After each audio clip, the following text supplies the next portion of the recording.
decade, Miesha Tate has solidified herself as one of the elite stars of women's MMA. After winning the Strikeforce Bantamweight Championship in 2011, Tate eagerly joined the UFC with her sights set on repeating the feat inside the octagon. Hard-fought losses to Ronda Rousey and Kat Zingano slowed her momentum, but if there's one thing Tate has always been known for, in fights or in life, it's tenacity. Tate battled the who's who of top-ranked bantamweights, never losing her resolve to again wear championship gold. That goal was finally realized in March 2016 when Tate submitted Holly Holm at UFC 196. Now, on the eve of her first title defense at UFC 200 in July, I sat down with Miesha to talk about her rise to bantamweight champ, her ongoing feud with Ronda Rousey, and her thoughts on the women who won her belt. Having challenged for the UFC title once before and left empty-handed, Tate knew that her UFC 196 fight could be her last shot at UFC gold if she didn't capitalize. Tate entered the octagon as a heavy underdog to Holm, a former boxing champion who'd shocked the world by dethroning Ronda Rousey the previous year. Tate squared off with the preacher's daughter for a grueling back-and-forth 5 rounds. Behind on the scorecards going into the 5th, the challenger pulled off a mid-round choke that put the champion to sleep. She's all over! Miesha choked her out! And put the Bantamweight Championship firmly in Tate's possession. Before you held the belt, people still didn't want to face you because it's Miesha Tate, you're probably gonna lose. Was that ever frustrating at points, like thinking, okay, well, I still need to get fights to get to the fight for the title? Yeah. You know what's funny though, is I feel like sometimes people underestimate me still. For some reason they think that like, oh, you know, I can beat her. And I get it, you know, fighters think that they can beat everyone, but I always feel like I've been underestimated. I feel like most of the times I've been an underdog in most people's opinion, and I continue to prove people wrong. I think, you know, I was a pretty big underdog in the Holly fight, and, you know, I proved a lot of people wrong. And so I'm just gonna continue to prove why I belong here and why I shouldn't be considered an underdog. But whether I stay an underdog or I don't, it really doesn't matter to me at the end of the day. Why do you feel like people perceive you that way? I don't know, I think maybe people mistake kindness for weakness. I think because I don't have like a, you know, machismo kind of personality. I'm just kind of low key. I'm very zen, very chill, very relaxed. And maybe people think because I'm girly that I don't take my job seriously. Maybe it's like the exterior kind of, some people are still maybe judging the book by its cover. Sure. I don't know, like I can't quite put my finger on it, but I like proving people wrong. So I would rather be underestimated than overestimated. So let's talk about UFC 196. A very memorable night for you. I'm sure it will forever be something you remember. Going into that fight, did you feel like there was a lot of pressure on your shoulders? Yeah, I feel like this was a tremendous amount of pressure. I honestly thought that that might be the last time, if I didn't win, that I would get a title shot.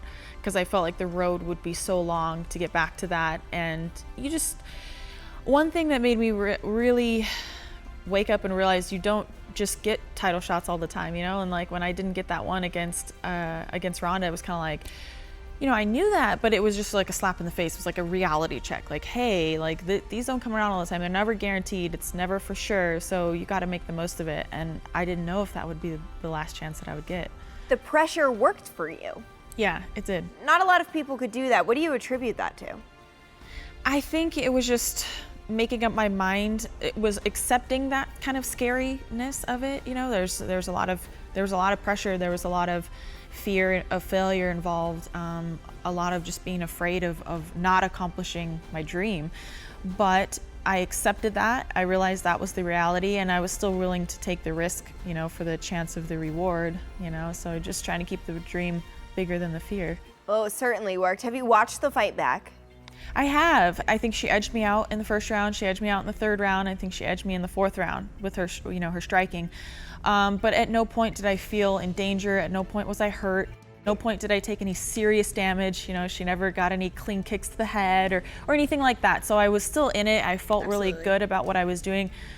But I knew that she was a champion, you know, and I know that you can't just, you know, sort of beat the champion. Like, you've got to beat the champion to be the champion. So it was a very close fight, and I knew that, and the pressure was at an all-time high going in the fifth round. I'm not gonna lie, like, I was scared to commit that hard to a takedown because I was like, she could catch me. But then I just thought, well, would you rather get knocked out and know you tried 100%, or, you know, possibly lose a decision and, you know, not have gone for broke? Right, and have it slip through your fingers.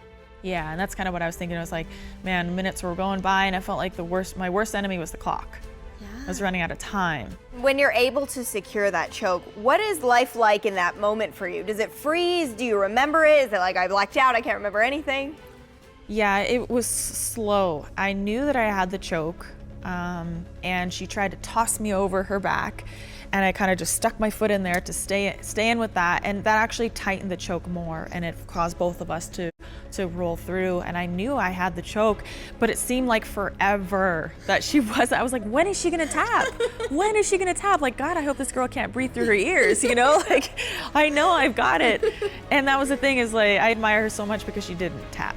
You know, she pushed it to the absolute, you know, edge, and she went out on her shield. After you won the belt, obviously you were full of emotion. What really was the overwhelming feeling for you? I still haven't found a word to describe it. It's the most amazing feeling. I mean, when you put so much time into something and you have such a big dream and you accomplish it with the entire world watching, it's crazy. Like, it was kind of surreal, honestly. Like, I didn't know whether to cry or jump or scream or do a backflip. Like, I don't even know how to do backflips, but I think I probably could have in that moment. Sure. It was just so exciting and so rewarding. And I still remember the next day I woke up though and I was like, did that really happen? Like, or am I waking up and is it still Saturday morning again? I felt like I was gonna be on repeat and that I hadn't like actually done it, because I had visualized it so many times that it was hard to distinguish the real time from the time that I had like imagined it in my mind so many times. So it was a very surreal experience in the moment, but looking back on it now that it's all kind of sunk in, it was the best moment of my life. Fans love a rivalry, and there are few more storied than that between Miesha Tate and Ronda Rousey. The two first squared off in 2012 when Miesha lost the Strikeforce belt to the brash, arm-barring upstart. The animosity only grew when the women spent a season in close quarters coaching season 18 of The Ultimate Fighter. You smiling at my girl's pain today is one more reason I'm gonna destroy you again. Great fight. Good job. Yourself. Great fight. Good job. Tate and Rousey rematched at UFC 168, with Tate forced to tap out and her opponent refusing to shake her hand afterward. Wow, she went to shake Ronda's hand and Ronda walked away from her. After you win the belt in UFC 196, lots of questions for you about when you would like to fight, who you'd like to fight, but it seemed like most of them were suggestions, like Ronda Rousey at 200. It's the only fight that makes sense. What was your reaction to all of that? I expected it. I think that Ronda's been such a presence in the sport. People want to know how she's going to come back from such a devastating loss. If she's going to come back, it's just, and our names are forever intertwined. You know, Ronda Rousey, Miesha Tate. It will forever go down in history as one of the best rivalries in women's mixed martial arts. I still get people asking me to this day, like, is it real? Do you really not like each other? Yeah, it's real. Like, we really don't like each other. But you know what? I have a tremendous amount of respect for her. As an athlete, I think she's one of the greatest of all time. I feel like a third fight with her at some point just needs to happen for myself, because I know that I can beat her. And I want to prove that to myself. I want to prove that to the rest of the world. And that's just something that's, you know, it's on my bucket list. It's on my UFC bucket list for sure. Has there been any like talk from her end? Have you heard anything like, okay, she wants to fight you, or is it just something you just it's been all hearsay, so to me it doesn't matter, it doesn't compute. I haven't heard anything directly from Ronda. I think she'll come back. I don't know when, maybe. I don't know what she's doing with her career timeline, so I can't really comment on that. But do I think she'll come back the same? Something tells me no. Something tells me that she won't, and I think it's just my take on the interviews that I've seen her do. I feel like she's somewhere else other than fighting. I don't feel like this is her number one drive or source anymore. And you know, some people have been saying like that that she has said, you know, I'll come back for one fight against Miesha Tate because I know that I can beat her and then I'm retiring. You know, that she doesn't want to fight Holly. I don't know if that's true or not, but I have heard that. If it is true, I find it disrespectful. And again, you know, here I am underestimated, you know, another time. That's okay. Either way, whether that is her plan or not, I hope that we can fight each other down the road because I want to prove to the world that I can beat Ronda Rousey. If you do have the opportunity to face Ronda for a third time, how would the third fight be different than the first two? It's really simple. I'll win. That's it. I don't know how, I don't know exactly what I'm going to do, but I know that I am the strongest that I've ever been. And here I stand at the best moment in my career, the most confident that I've ever been, the best version of Miesha Tate. And she's at the worst. She's at the lowest point of her career. And I think she's second guessing whether she even wants to be in it. Even talking about retirement and contemplating that, or saying she's only going to come back for one fight and fight me. I mean, I would expect things like, I need to get right back in there right now. I've got to prove this. I'm going to go on another title run.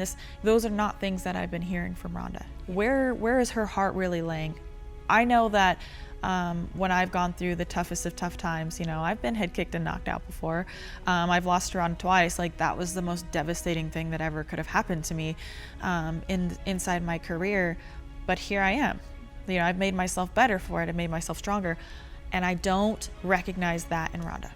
That's all that I'm saying. I don't recognize the same desire, the same drive, the same passion, the same willingness to overcome that kind of adversity. I don't see that in her. Do losses haunt you, or do your wins just propel you? Losses definitely don't haunt me. They haunt me in the immediate, aftershock. But I feel like I learn so much from them. Nobody ever wants to lose. It's not fun. It sucks. It's hard. And I think I'm definitely a fighter that have made more of myself for my losses than it's ever caused me detriment. I'm grateful that I have those losses. It was a big learning experience, and it caused me to grow as a fighter and as a person, and to get better and to be stronger. And that's such a reassuring feeling. Every time that I step into the cage, to know that about myself and never have to second guess my ability to stay in the fight. I kind of thrive. The more adversity that I have to go through, I feel like the better I come out for it. Champions are defined in large part by their challengers. In Amanda Nunes, Miesha Tate reinforces her legacy of taking on the toughest opponents. And tough is the perfect word for the Brazilian technician. Nunes has won 5 of her 6 UFC bouts, finishing 4 opponents in the first round. Yet, Tate is, as ever, unmoved by these credentials. For her, this fight is her chance to solidify her reign over the bantamweight division. UFC 200, massive event for the organization, massive event for fans and anyone who's ever stepped foot inside the octagon. For you, what does the card mean, and what does being on that caliber of a card mean?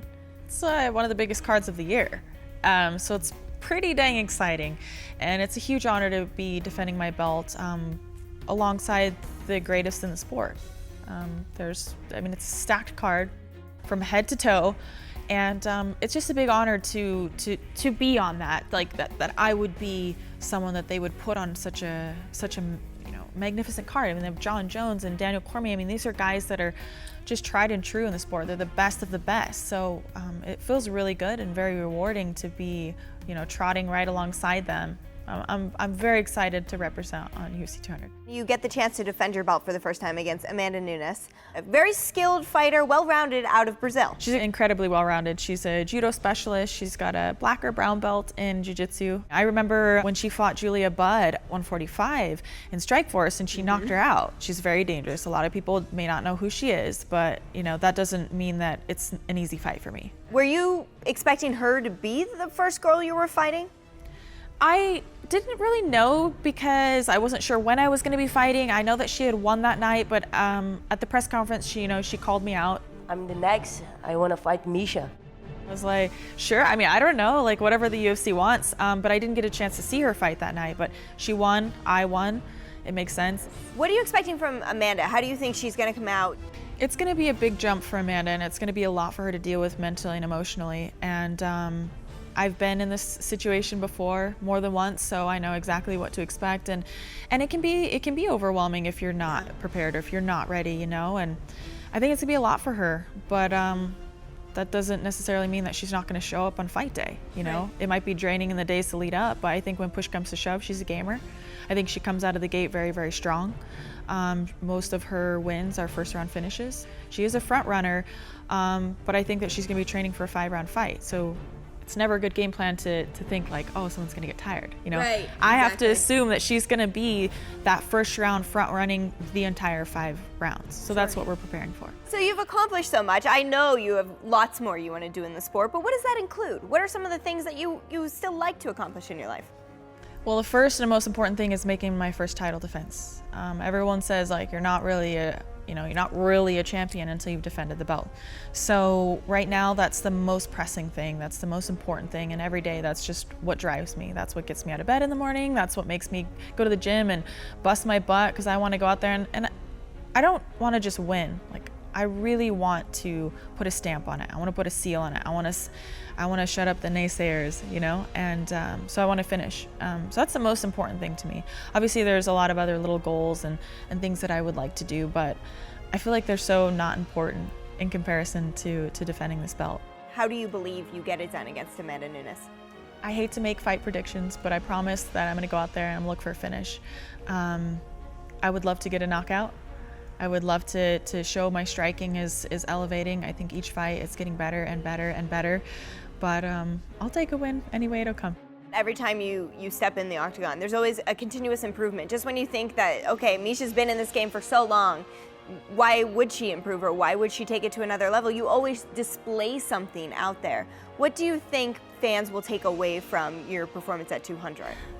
That's a really good question. I don't want to give anything away, but I do feel like that I'm continuing to grow every time. I think that you will see something noticeably improved in my game each time that I fight.